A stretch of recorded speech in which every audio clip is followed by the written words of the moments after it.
Hello friends, स्वागत है आपका एक बार फिर से आपके अपने चैनल एचपी एग्ज़ाम में।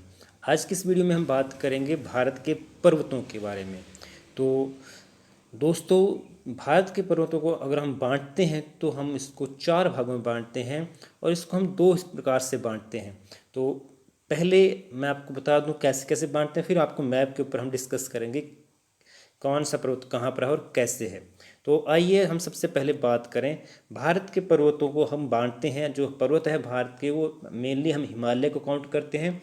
तो जो हिमालय पर्वत है भारत में उसको हम अगर बात करें तो उसको हम बांटते हैं। अगर उसका हम बांटना है तो हम उसको बांटते हैं दो तरीके से। एक तो उत्तर से दक्षिण की ओर और दूसरा जो आधार होता है वो होता है पश्चिम से पूर्व की ओर।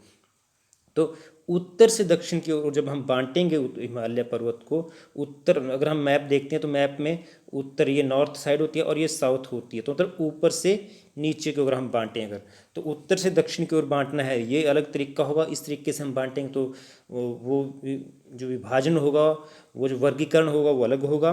और दूसरा तरीका होगा पश्चिम से पूर्व की ओर। मतलब पश्चिम मैप में ये ईस्ट है, ये वेस्ट है। तो पश्चिम से पूर्व की ओर अगर हम वर्गीकरण करेंगे हिमालय पर्वत का तो वो वर्गीकरण और होगा। तो हम पहले बात करेंगे उत्तर से दक्षिण की ओर। तो उत्तर से अगर दक्षिण की ओर अगर हम बात करें तो उत्तर से दक्षिण की ओर जब हम बांटेंगे, मतलब ऊपर से नीचे की ओर पर्वत श्रृंखलाओं को जब बांटेंगे तो सबसे ऊपर जो पर्वत श्रृंखला आती है उसको हम बोलते हैं ट्रांस हिमालय। सबसे ऊपर पर्वत श्रृंखला आएगी ट्रांस हिमालय।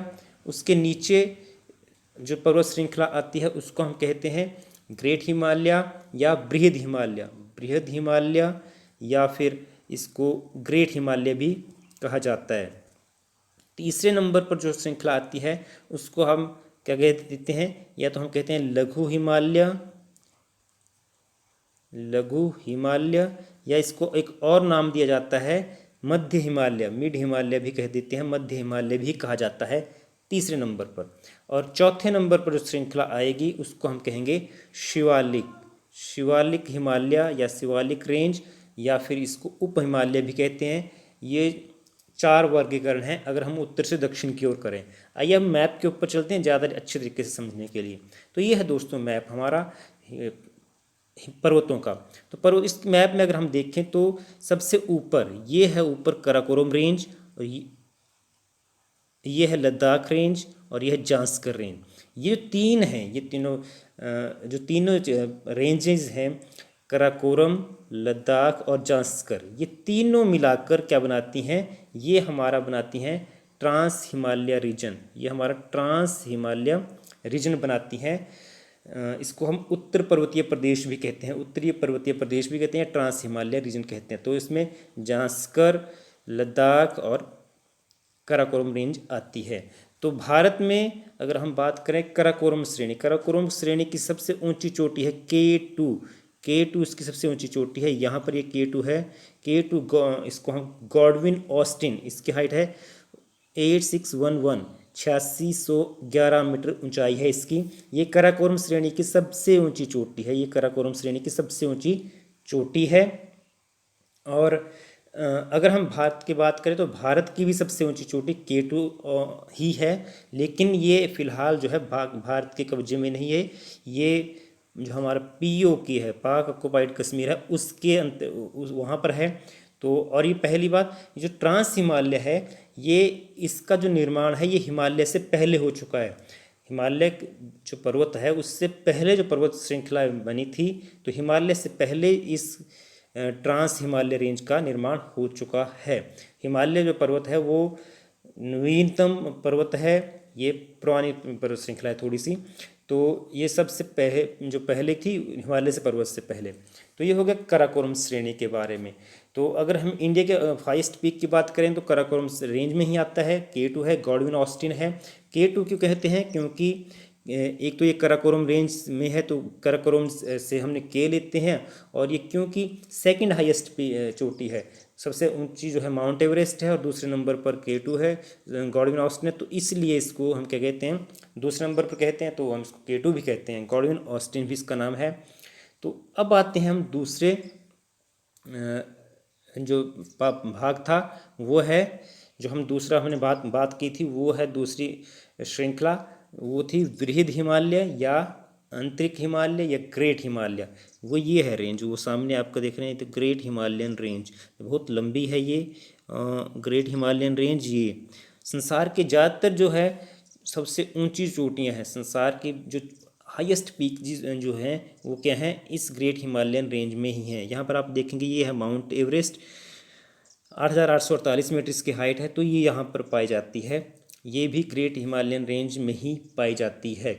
तो इसकी जो एवरेज हाइट है यहाँ पर इसमें वो है 6,000 मीटर के आसपास एवरेज हाइट चोटियों की। इसमें बहुत सी चोटियाँ हैं, कंचनजंगा, कंचनजंगा भी आपको यहाँ पर ये दिख रही है, कंचनजंगा। तो ये जो हिमालय है, ये ऊपर वाला है, ये था ट्रांस हिमालय। तो हिमालयन जो रेंज है उसकी हाईएस्ट पीक जो है वो इंडिया में कौन है, कंचनजंगा है। हिमालय की अगर क्वेश्चन आए भारत में हिमालय की सबसे ऊंची चोटी कौन है, तो वह है कंचनजंगा। जो ये यहाँ अगर आप देखें यहाँ पर, तो कंचनजंगा जो है यहाँ पर है। तो ये सिक्किम और नेपाल, नेपाल जो ये नेपाल है, सिक्किम और नेपाल की सीमा पर कंचनजंगा है, इनका बॉर्डर जैसे पर है ये। तो ये हो गया ग्रेट हिमालयन रेंज में। बहुत ग्रेट हिमालयन रेंज में माउंट एवरेस्ट आ गया, मतलब संसार की सारी सारी ऊंची चोटियां जो है मैक्सिमम इसी में पाई जाती हैं। उसके बाद हम बात करते हैं जो थर्ड जो रेंज है वो है हमारे पास मिड हिमालय, हमने बात की थी, या लघु हिमालय की। तो मिड हिमालय या लघु हिमालय कहाँ पर है, वो उसको हम लघु हिमालय भी कहते हैं, मिड हिमालय भी कहते हैं, हिमाचल की श्रेणी भी कहते हैं। और इसकी जो हाइट है वो है 3700 मीटर से 4500 मीटर तक। मतलब हाइट जो आप देख रहे हैं ऊपर से, यहाँ जैसे हम नीचे की ओर जा रहे हैं तो हाइट जो है कम होती जा रही है। तो 3700 से 4500 मीटर तक हाइट है। इसमें रेंज आएंगी पीर पंजाल, ये यहाँ पर आप देख रहे हैं पीर पंजाल की पहाड़ी, ये है धौलाधार। तो पीर पंजाल और धौलाधार की जो रेंज है वो आएगी लघु हिमालय में, हिमाचल श्रेणी में, या फिर आप कहें मिड हिमालय में। तो इसमें कई टूरिस्ट प्लेसेस बहुत हैं, जैसे आप बद्रीनाथ, केदारनाथ, यमुनोत्री, गंगोत्री, नंदा देवी, धौलगिरी इसकी हाईएस्ट पीक है। तो ये सारे की सारी कहाँ पर हैं, इस रेंज में है, पीर पंजाल और धौलाधार रेंज में, लघु हिमालय की रेंज में। तो इसमें अगर हम बात करें एक और चीज़ जो नोट करने वाली है कि इस जो ये जो लघु हिमालय है इसमें जो छोटे छोटे घास के मैदान भी पाए जाते हैं, जिन्हें हम क्या कहते हैं, मर्ग कहते हैं। जैसे आपने सुना होगा गुलमर्ग, तो सोनमर्ग, तो वहाँ पर जो है जो छोटे छोटे घास के मैदान जो पीर पंजाल या धौलाधार रेंज में इसमें पाए जाएंगे उसको मर्ग कहेंगे। तो ये हो गया। उसके बाद जो लास्ट है, चौथा पार्ट है, वो है हमारे पास शिवालिक, शिवालिक रेंज। और वो है ये आपके शिवालिक हिल्स। तो शिवालिक हिल्स जो हैं इसको हम बाह्य हिमालय भी कहते हैं। अगर आप इसमें पिक्चर में क्लियर हो रहा है कि ये जो हिमालय जो है सबसे लास्ट हिस्सा है, इसके आगे नीचे जो है प्लेन स्टार्ट हो जाता है, तो ये सबसे लास्ट है, इसलिए इसको हम बाह्य हिमालय भी कह देते हैं, शिवालिक हिल कहते हैं। तो इसकी जो एवरेज हाइट है वो 600 मीटर से 1500 मीटर तक है, 600 से 1500 मीटर तक है। और इसमें एक जो खासियत है वो ये है कि इसके जो पहाड़ियाँ हैं इनमें, तो अगर पहाड़ी जैसे मान लो ये कोई पहाड़ी है, इससे इस साइड को पूर्व है, इस साइड को क्या है, पश्चिम है। तो पूर्व की साइड को जो प्लेसेस हैं उनको हम द्वार कहते हैं। जैसे हरि है तो हरिद्वार हो गया। तो और पश्चिम की साइड को जो प्लेस होंगे उसको हम क्या कहते हैं, दून कहते हैं, जैसे कि देहरादून। तो ये एक इसमें जैसे ऊपर हमने पीर पंजाल और धौलाधार रेंज में बात की मर्ग की, वैसे ही इसमें है कि पश्चिम की साइड को जो मैदान जो स्थान होंगे उनको हम दून लगाते हैं, और जो पूर्व के होते हैं उनको हम द्वार कहते हैं। इसके आगे जो है तराई के क्षेत्र मैदान, मतलब तराई का क्षेत्र यानी कि मैदानी क्षेत्र शुरू हो जाता है। उसके बाद ये हो गया इसके बारे में।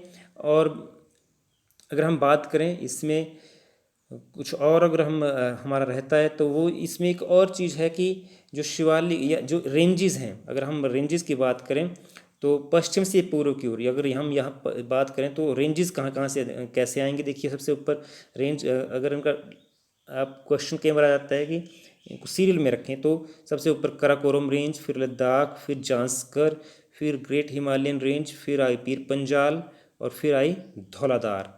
तो इस तरीके से जो है ये इनका जो क्रम है। उसके बाद ये तो हो गया इसके हमारे जो हिमालयन रेंज है, हिमालयन रेंज के बारे में ये सारी चीज़ें क्लियर हो गई। अब हम बात करें, हमने पहले बात की है, हमने जो आधार ये बांटा था, इस विधि को बांटा था हमने उत्तर से दक्षिण के आधार के ऊपर। अब दूसरा आधार जो है वो है आधार है पश्चिम से पूर्व की ओर। हम जो है पर्वतों को पश्चिम से पूर्व की ओर भी बांटेंगे। तो पश्चिम से पूर्व की ओर मतलब जैसे ये आपका मैप है, तो मैप में ये है ईस्ट डायरेक्शन, ये है वेस्ट। तो अब हम इधर से इधर को अगर हम मैप में ऊपर देखें तो हम यहाँ से इधर को हम जो होंगे उनको अगर उस हिसाब से अगर हम बांटना है हिमालय पर्वतों तो कैसे बांटेंगे वो हमसे बात करते हैं अब। तो ऐसे भी हम क्या करते हैं, इनको 4 हिस्सों में बांटते हैं। और कौन कौन से हिस्से हैं वो, एक है पंजाब हिमालय, दूसरा है कुमायूं हिमालय, तीसरा है नेपाल हिमालय और चौथा है असम हिमालय। तो इस पिक्चर को अगर आपने क्लियरली अगर आप देखें तो मैप में जो है चीज़ें क्लियर होती हैं। तो पंजाब हिमालय कहाँ से कहाँ तक है, पंजाब हिमालय देखिए यहाँ पर सिंधु नदी बहती है और यहाँ पर सतलुज नदी बहती है। सतलुज नदी और सिंधु नदी के बीच के हिमालय को हम क्या कहेंगे, पंजाब हिमालय कहेंगे। उसके बाद सतलुज और यहाँ पर ये देखिए काली नदी, ये काली नदी अगर आपने मेरी पिछली वीडियो देखी हो, एक वीडियो मैंने बनाई थी नेपाल और भारत के संबंधों के बीच के ऊपर, तो वो देखी हो, या फिर एक सुगौली की संधि वो देखी हो, तो आपको शायद पता है कि नेपाल है उसकी बाउंड्री भारत से जो है काली नदी बनाती है। अगर आपने वो नहीं देखी तो उसको आप देखें, उसको मैं लिंक मैं आपको दे दूँगा। तो ये जो काली नदी है ये भारत और नेपाल की बाउंड्री भी बनाती है। तो इस काली नदी के बीच में और सतलुज नदी के बीच के हिस्से को हिमालय के कहेंगे आप कुमायूं हिमालय। उसके बाद काली नदी और यहाँ पर एक तीस्ता नदी, ये तीस्ता नदी है। तीस्ता नदी के बीच में, तीस्ता आपने अगर पढ़ी उस संधि को, सुगौली संधि को पढ़ाओ, तो पहले जो नेपाल की बाउंड्री जो थी वो तीस्ता नदी थी पहले के समय, आजकल नहीं है, आजकल मेची नदी बनाती है बाउंड्री। तो तीस्ता नदी तक जो है नेपाल का हिमालय नेपाल हिमालय बोलते हैं। और तीस्ता से इधर चले जाएं अगर दिहांग, असम की कंट्रीब्यूटरी नदी है का दिहांग, तो उस तक जो है असम हिमालय है। ये है डिवीज़न 4 भागों में और वो है किस आधार पर है, ये पश्चिम से पूर्व की ओर। तो इस तरीके से इनको बांटा जाता है। तो ये तो हो गया हिमालय पर्वत के बारे में। अब अगर हम बात करें तो हम बात करेंगे किस चीज़ की, बात करेंगे हम प्रायद्वीपीय पर्वतों की। प्रायद्वीपीय पर्वत मतलब जो सेंट्रल में जो पर्वत हैं वो, तो वो पर्वत कौन कौन से हैं इस मैप के ऊपर आप देखते हैं। तो इससे हम अगर बात करें तो सबसे पहले अरावली के पर्वतों से स्टार्ट करते हैं। देखिए ये है अरावली के पर्वत, ये अरावली के पर्वत जो हैं लंबे हैं, इनकी लंबाई कितनी है 1100 किलोमीटर के लगभग है। 1100 किलोमीटर इनकी लंबाई है और दिल्ली से अहमदाबाद तक ये फैले हुए हैं। और जो क्वेश्चन यहाँ से आता है वो आ सकता है कि इसका सबसे ऊंचा चोटी, उसकी सबसे ऊंची चोटी कौन सी है। तो सबसे ऊंची चोटी जो अरावली पर्वत की है वो है गुरु शिखर। गुरु शिखर जो है सबसे ऊंची चोटी है और वो कहाँ पर स्थित है, माउंट आबू में। माउंट आबू में स्थित है गुरु शिखर और ये है सबसे ऊंची चोटी अरावली की। तो ये होगी अरावली पर्वत। अरावली पर्वत के साथ में अगर हम बात करें और क्या है, आगे जो हम बात करेंगे वो है विंध्याचल श्रेणी। अगर आप देखिए ये है विंध्याचल, ये है विंध्याचल श्रेणी। विंध्या पर्वत जो है यहाँ पर देखिए, ये जो विंध्याचल श्रेणी है इसमें 3-4 पर्वतमालाओं पहाड़ियाँ हैं। एक विंध्याचल है, एक भांडेर है, एक कैमूर है और एक पार्श्वनाथ है। ये 4 पहाड़ियाँ हैं, इस किस्म को हम क्या कहते हैं, विंध्य पर्वत कहते हैं।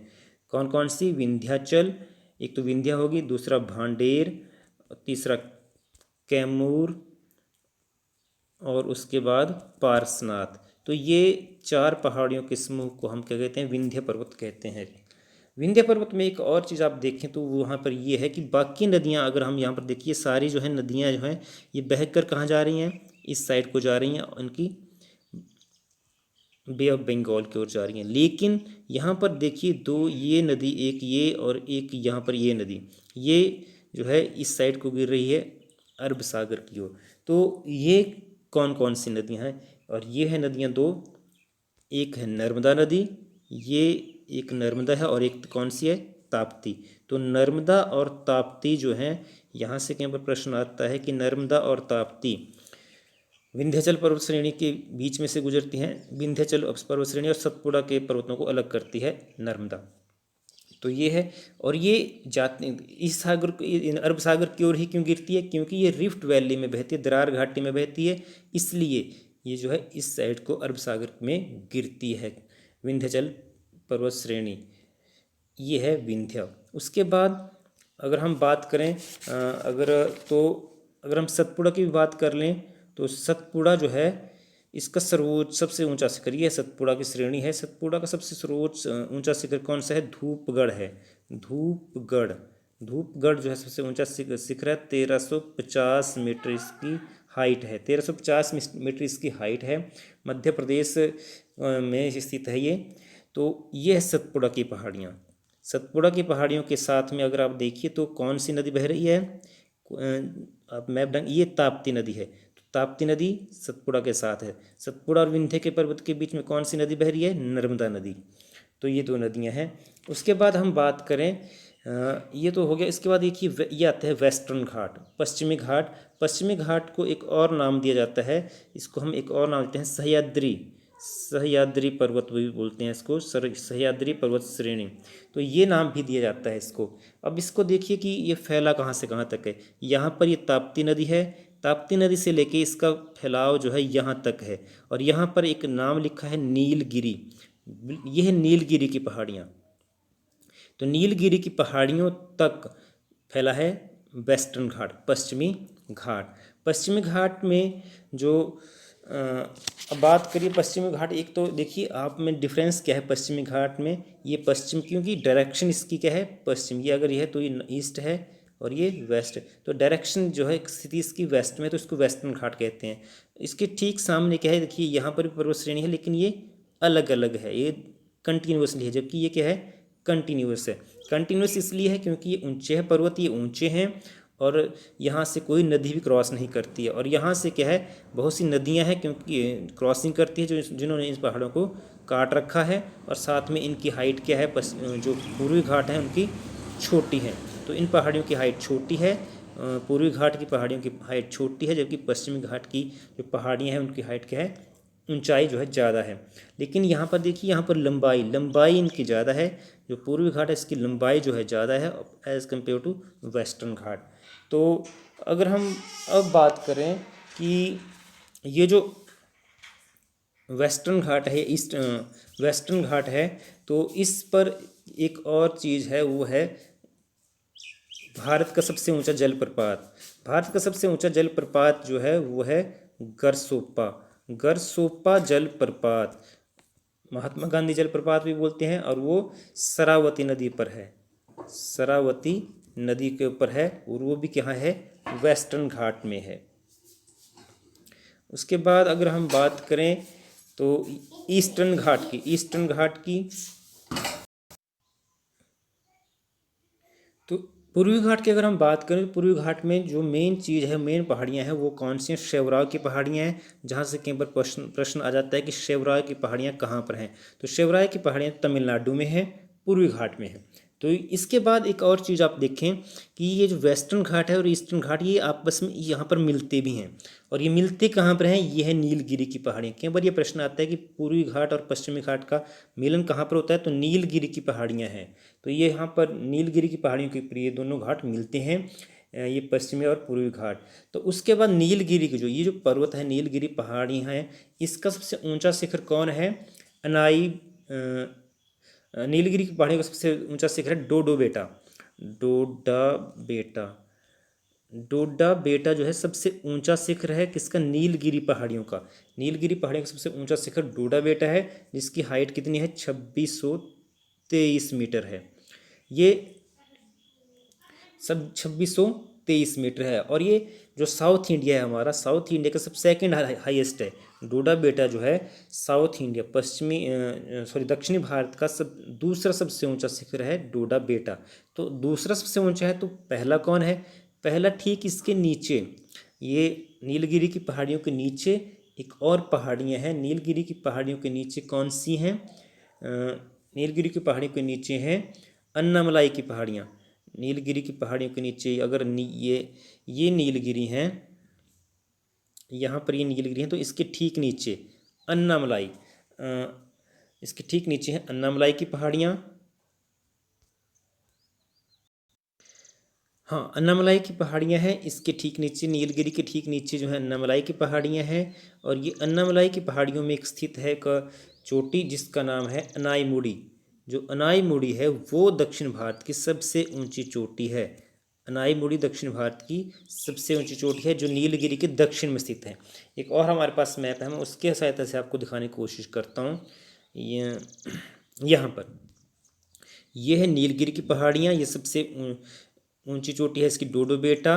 और उसके बाद अन्नामलाई की पहाड़ियाँ हैं दक्षिण में, और इसके सबसे ऊंची चोटी है अनाईमुड़ी जो कि दक्षिण भारत की सबसे ऊंची चोटी है। इसके ठीक दक्षिण में एक और पहाड़ियाँ, उनको इलायची की पहाड़ियाँ कहा जाता है।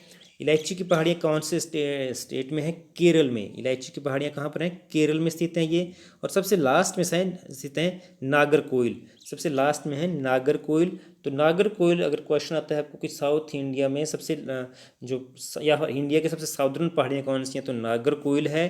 इलायची की पहाड़ियाँ केरल में स्थित हैं। अन्नामलाई की मतलब साउथ इंडिया के सबसे दक्षिण भारत का सबसे ऊंची चोटी जो है अनाईमुड़ी है, 2695 इसकी हाइट है, अन्नामलाई की पहाड़ियों के ऊपर है। और नीलगिरी पहाड़ियों का सबसे ऊंचा शिखर क्या है? डोडो बेटा है। तो ये हो गया। उसके बाद एक थोड़ा सा नज़र हम पहले वाले के ऊपर डाल लें तो ये है K2 गॉडविन ऑस्टिन, ये काराकोरम रेंज में है। उसके बाद यानी कि ट्रांस हिमालयन रेंज में है। ये माउंट एवरेस्ट जो है ग्रेट हिमालयन रेंज में है। कंचनजंगा भी ग्रेट हिमालयन रेंज में है। धौलगिरी जो है धौलाधार रेंज में है। ये हम पहले पढ़ चुके हैं। तो फ्रेंड्स ये तो था सारा कुछ इस पर भारत के पर्वतों के बारे में। उम्मीद है आपको बिल्कुल ये कॉन्सेप्ट क्लियर हो चुका होगा। मैं एफर्ट किया है मैंने वो आपको पसंद आया होगा। अगर पसंद आया हो तो आप इस वीडियो को लाइक कर सकते हैं, अपने फ्रेंड्स के साथ शेयर भी कर सकते हैं। और अगर आप हैं नए हमारे चैनल पे तो आप सब्सक्राइब भी चैनल को ज़रूर कीजिएगा, ताकि जैसे ही हम नई वीडियो को डालें आपको तुरंत नोटिफिकेशन मिले। तो till my next video, keep learning, be motivated, good bye.